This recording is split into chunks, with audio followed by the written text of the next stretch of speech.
Detroit की इस सर्द सुबह में फवाद ज़बान और उनका 14 साला बेटा मोहम्मद ज़रूरतमंद अमरीकी घरानों को खाने का मुफ्त सामान पहुंचाने के काम में मसरूफ़ हैं। थैंक्सगिविंग के त्यौहार से चंद रोज़ पहले ये फवाद और उनके ख़ानदान का पिछले 7 सालों का मामूल है। हम ये सिर्फ मुसलमानों के लिए नहीं कर रहे, ये हर गरीब घराने के लिए है। हमें एक पता दे दिया जाता है और कहा जाता है कि उन लोगों की मदद करनी है और हम वहाँ पहुँच जाते हैं। फवाद जैसे तकरीबन 200 रज़ाकारों ने मिलकर 1000 ऐसे थैले तैयार किए हैं जिसमें खाने पीने की मुख्तलिफ अशिया मौजूद हैं। ये सब लोग अपनी अपनी गाड़ियों में सफ़र करके मिशिगन के मुख्तलिफ शहरों में गरीब घरानों को ये सामान पहुँचा रहे हैं ताकि थैंक्सगिविंग के दिन इन घरानों को कम से कम अच्छा खाना पकाने में कोई माली मुश्किल ना हो।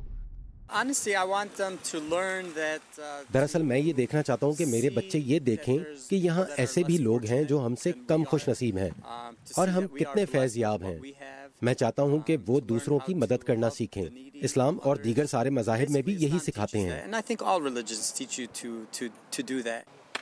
डिट्रॉइट में होने वाली इस सालाना काविश के पीछे इमाद अल ज़ियाद का हाथ है। 7 साल पहले अपने घर में शुरू की गई एमिटी फाउंडेशन के जरिए इमाद दीगर मकामी तंजीमों के साथ मिलकर मिशिगन में बसे कम आमदनी वाले घरानों की मदद करते हैं। इमाद कहते हैं कि इनकी इस जद्दोजहद के पीछे सिर्फ और सिर्फ एक ही मकसद है,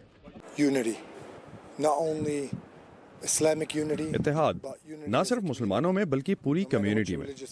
आपका कोई भी मजहब और अकीदा हो, हम यहाँ पर अमरीकी होने की हैसियत से मौजूद हैं और सब लोग एक बरादरी की तरह साथ खड़े हैं। खुदा ने और इस मुल्क ने मुझे जो दिया है, मैं उस पर बहुत शुक्रगुजार हूँ। लोगों के घरों तक ये सामान पहुंचाने के अलावा इस साल बाकी इमदाद डिट्रॉइट के कुछ गिरजा घरों और मसाजिद के जरिए ज़रूरतमंद लोगों तक पहुंचाई जा रही है। यहाँ काम करने वाले रज़ाकारों की न सिर्फ तादाद बल्कि इनकी माली मदद करने वालों में भी हर साल इजाफा हो रहा है।